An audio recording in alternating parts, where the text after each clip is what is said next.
এটি কোনো spa, parlour কিংবা ব্যক্তিগত অফিস নয়। তবুও কর্মচারীদের দিয়ে নিয়মিত হাত পা মাথা না টেপালে তার চলে না।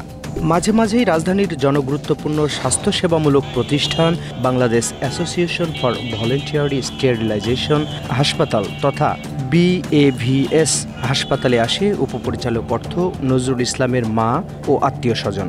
তাদের হাত পা টেপা কিংবা ফরমায়েশের ঘাটতি হলেই আর রক্ষে নেই। চাকুরির ভয়ে দীর্ঘদিন এমনটি মুখ বুজে সহ্য করে আসলেও সম্প্রতি নানাবিধ দুর্নীতি, স্বজনপ্রীতি ও আর্থিক অনিয়মে ফুঁসে উঠেছে কর্মচারী ও কর্মকর্তারা।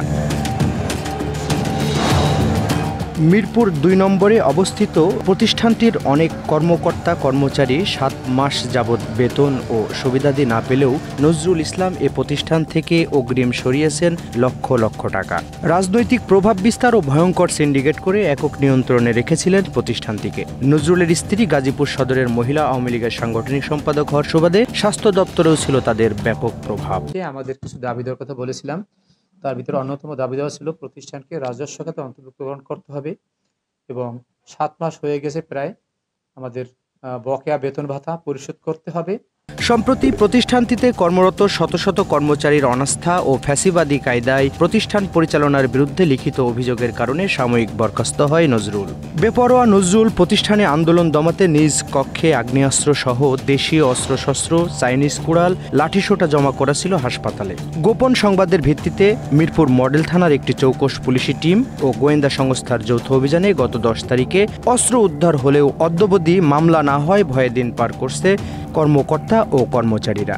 না, কোনো মামলা হয়নি, আমরা কোনো সদুত্তর পাই নাই। আমরা যে এই যে ন্যায্য দাবির পক্ষে গত ৪ জানুয়ারি থেকে আজকে ১.৫ মাস হয়েছে, আমরা ন্যায্য দাবির পক্ষে শান্তিপূর্ণভাবে আমাদের দাবি দাওয়াগুলো জানাচ্ছি। এবং এত বড় একটা ইস্যু হলো গত ১০ই ফেব্রুয়ারি যে এখানে অস্ত্র পাওয়া গেল, আমরা জানতাম না। নজরুল সাহেবের অফিস থেকে পাওয়া গিয়েছে, তদন্ত করে পাওয়া গিয়েছে এবং আমরা থানায় গিয়েছি যে আমাদের হসপিটালে, হসপিটাল ব্যাকগ্রাউন্ডে কোনো অস্ত্র থাকবে না, আমরা নিরাপদ কর্মস্থল চাই। এই অস্ত্র কারা রাখছে তাদের বিরুদ্ধে মামলা নেওয়া হোক এবং দৃষ্টান্তমূলক ব্যবস্থা, কঠোর ব্যবস্থা নেওয়া হোক। বাট এখন পর্যন্ত মামলা নেওয়া হয় না, কেন জানি না। এর জন্য কর্তৃপক্ষের দৃষ্টি আকর্ষণ করতেছি। আমাদেরকে রুমে ডাকাইয়া নিয়ে মনে গাড়ির উপরে পা তুললে হাত টিপাইতো, চুল টানাইতো, শরীর মেসেজ করাইতো, পা পর্যন্ত করে রান পর্যন্ত মনে করেন কি টিপাইতো। বেতন পায় না, যার কারণে আমরা এখানে আছি। আর আমাদের রাজস্বকরণের কথা, রাজস্বকরণ করতে হবে।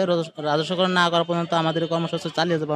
অস্ত্র উদ্ধারের ঘটনায় মিরপুর মডেল থানায় সাধারণ ডায়েরি করেছে পুলিশ। তবে জব্দকৃত আলামতের প্রকৃত ফরেনসিক রিপোর্ট ছাড়া মন্তব্য করতে রাজি হয়নি সংশ্লিষ্ট কর্তৃপক্ষ।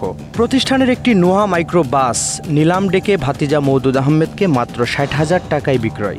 ঢাকা মেট্রো ৫১৫৫৩ সিরিয়ালের গাড়িটি, যার মূল্য আনুমানিক ১০ লাখ টাকার কম নয় বলে জানা যায়। স্বনামধন্য প্রতিষ্ঠানটির ১৮টি শাখায় একচ্ছত্র নিয়ন্ত্রণে দিশেহারা কর্মচারীরা বেতন ভাতা না পেয়ে অনাহারে অর্ধাহারে দিন পার করছে। আমাদের পরিপূর্ণ ক্ষতিপূরণ না হইতে আমরা এখান থেকে যাচ্ছি না। আমরা নজরুল যা আমাদের করছে, আমরা এটির দাবি দাবা সব চাই, ওনার আমরা চূড়ান্তভাবে বরখাস্ত চাই।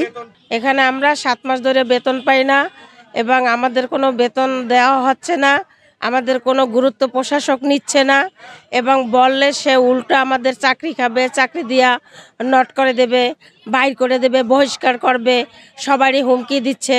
এবং এখানে অস্ত্র পাওয়া গেছে, তা নিয়েও প্রশাসক কোনো তার প্রতিক্রিয়া কিছুই করতেছে না, সে অফিসেও আসে না।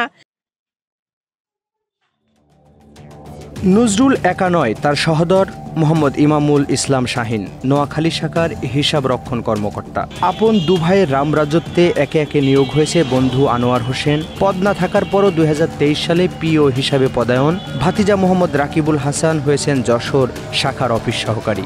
ভাতিজি আসমা খাতুন রুমাকে মিরপুর শাখার কাউন্সিলর, বন্ধুর ভাতিজা নাসিরকে বগুড়ার প্যারামেডিক, পালিত মেয়ে তাসলিনাও বাদ পড়েনি নিয়োগ থেকে। ২০২৪ সালে মালিবাগ শাখার অফিস সহকারী হিসেবে নিয়োগ পান তিনি। অভিযোগ বিষয়ে কথা বলতে নজরুলের সাথে একাধিক মাধ্যমে যোগাযোগের চেষ্টা করলেও সাড়া মেলেনি।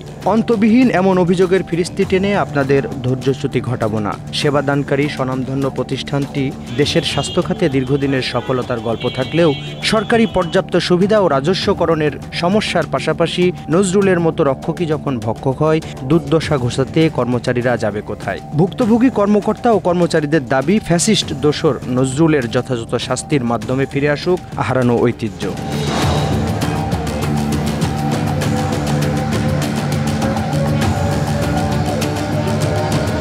SMR শহীদকে সাথে নিয়ে আব্দুল সালাম মিতুল, বাংলা অ্যাফেয়ার্স, ঢাকা।